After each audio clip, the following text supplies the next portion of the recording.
How Hector and Ajax Fought. Athena was very sorry to see how her dear Greeks were being killed by Hector and his companions. So she flew down from the heights of Olympus to see whether she could help them. When she had come to the plains of Troy she met Apollo. Now Apollo loved the Trojans and said to her, "Are you come, Athena, to help the Greeks whom you love? Now I, as you know, love the Trojans. Let us therefore join together and stop them from fighting for today. Hereafter they shall fight till that fate which the fates have settled for Troy shall come to pass." Athena answered, "How will we stop them from fighting?" Apollo said, "We will set on Hector to challenge the bravest of the Greeks to fight with him, man to man." So these two put the thought into the mind of the prophet Helenus. So Helenus went up to Hector and said, "Hector, listen to me. I am your brother, and also the gods have made me a prophet, so that you should take my heed to the things which I say. Now my advice is this: cause the men of Troy and the Greeks to sit down in peace, and do you challenge the bravest of the enemy to fight with you, man to man. And be sure that in this fight you will not be killed, for so much the gods have told me. But whether you will kill the other, that I do not know, for the gods have not told me." This pleased Hector greatly, and he went to the front of the army, holding his spear by the middle and keeping the Trojans back. And King Agamemnon did the same with his own people. Then Hector said, "Hear me, sons of Troy, and ye men of Greece. The covenant which we made together was broken. Truly this was not my doing, the gods would have it so, for it is their will that we should fight together, till either you take our city, or we drive you back to your ships and compel you to go back to your own land.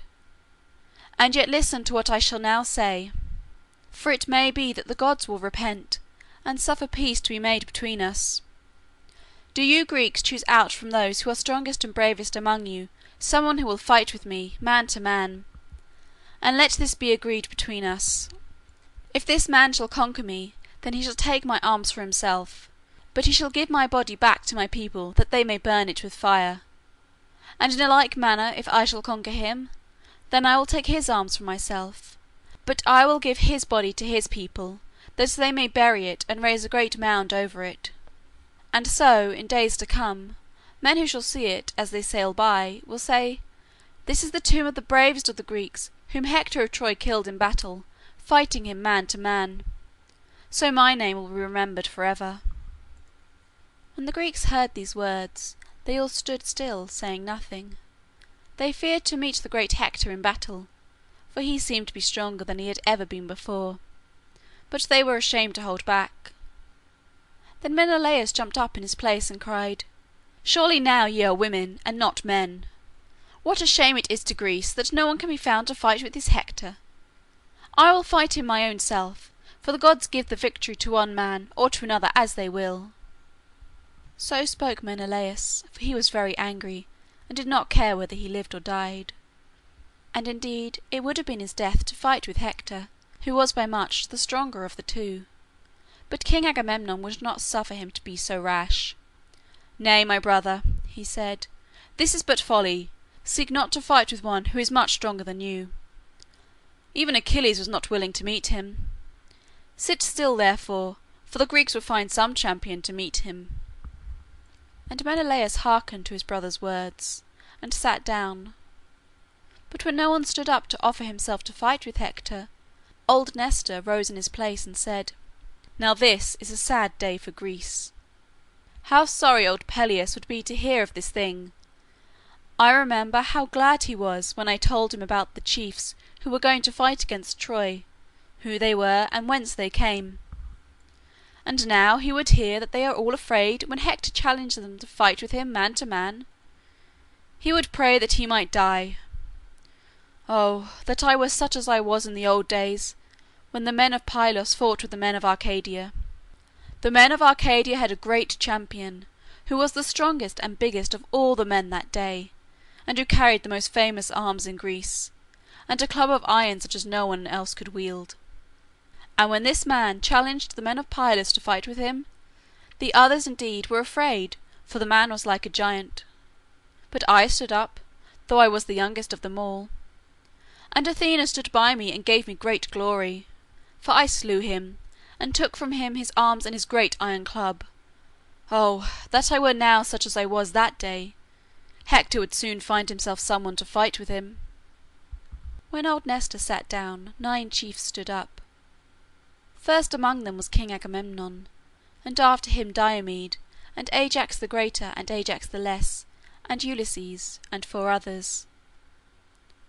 Then said Nestor, "Let us cast lots, to see who of these 9 shall fight with Hector."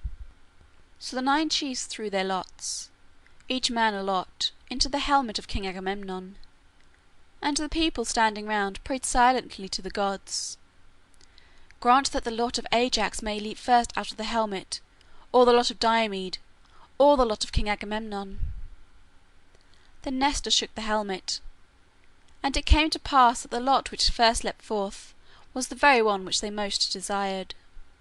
For when the herald carried it round to the chiefs, no one took it for his own, till the man came to Ajax the greater. But Ajax had marked it with his own mark. He put out his hand, therefore, and claimed it. He was very glad in his heart, and he threw down the lot at his feet and cried, "The lot is mine, my friends, and I am glad above measure, for I think that I shall conquer this mighty Hector. And now I will put on my arms, and do you pray Father Zeus, silently if you will, that the Trojans may not hear. Or if you had rather pray aloud, then do so, for I fear no man. None shall conquer me either by force or by craft, for the men of Salamis," it was from the island of Salamis he came, "are not to be conquered." So Ajax put on his armor, and when he was finished, he went forward, as dreadful to look at as the god of war himself, and there was a smile on his face, but it was not the smile that other men like to see. Taking great strides he went, and he shook his great spear, and when the Trojans saw him their knees trembled beneath them, and even the great Hector felt his heart beat more quickly than before. But he showed no fear, and stood firmly in his place, for he himself challenged his adversary. So Ajax came near, holding his great shield before him as it might be a wall. There was no such shield in all the army of the Greeks. It had 7 folds of bull's hide, and 1 fold, the 8th, of bronze. Then Ajax spoke in a loud voice, "Come near, Hector, that you may see what men we have among us, we Greeks, though the great Achilles is not here, but sits idle in his tent." Hector answered, "Do not speak to me, Ajax, as though I were a woman or a child, and knew nothing of war. I know all the arts of battle, to turn my shield this way and that to meet the spear of the enemy, and to drive my chariot through the crowds of men and horses, and to fight hand to hand. But come, let us fight openly, face to face, as honest men should do." And as he spoke he threw his great spear at Ajax. Through 6 folds of bull's hide it passed, but the 7th stopped it, for all that it was so strongly thrown. It was no easy thing to pierce the great shield with its 7 folds. But when Ajax in his turn threw his spear at Hector, it passed through his shield and through the armor that covered his body, and went through the garment that was under the armor. It went near to killing him, but Hector bent his body away, and so saved himself. Then each took a fresh spear, and ran together as fiercely as lions or wild boars. Again did Hector drive his spear against the great shield, and again did he drive it in vain, for the spear point was bent back. But Ajax, making a great leap from the ground, pierced Hector's shield with his spear, and pushed him back from the place where he stood, and the spear point grazed his neck, so that the blood spurted out. Then Hector caught up a great stone that lay upon the ground, and threw it, and yet once more the great shield stayed him, nor could he break through it, and the stone which Ajax threw was heavier by far, and it broke Hector's shield, and bore him to the ground, so that he lay on his back upon the ground, with the broken shield over him. Truly it had fared ill for him, but that Apollo raised him up and set him on his feet. Then the 2 warriors drew their swords, but before they could get close together, the 2 heralds came up and thrust their staves between them, and the Trojan herald said, "It is enough, my sons, fight no more. You are great warriors both of you, and Zeus loves you both. But now the night is at hand, and bids you cease, and you will do well to obey." Then said Ajax, Yes, herald, but it is for Hector to speak, for he began this matter, challenging the bravest of the Greeks to fight with him, and what he wills, that I will also." Hector said, "The herald speaks well. Verily the gods have given you, O Ajax, stature and strength and skill. There is no better warrior among the Greeks. Let us cease then from fighting.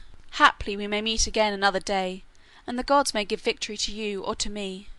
But now let us give gifts to each other, so that the Trojans and Greeks may say, 'Hector and Ajax met in battle, but parted in friendship.'" So Hector gave to Ajax a silver-studded sword, with a scabbard and a belt, and Ajax gave to Hector a buckler splendid with purple. So they parted, and the Trojans were right glad to see Hector coming back safe from the battle. On the other hand the Greeks rejoiced yet more, for indeed their champion had prevailed. And King Agamemnon called all the chiefs to a feast, and to Ajax he gave the chine. The Trojans also feasted in their city, but Zeus sent thunder all that night to be a sign of trouble to come.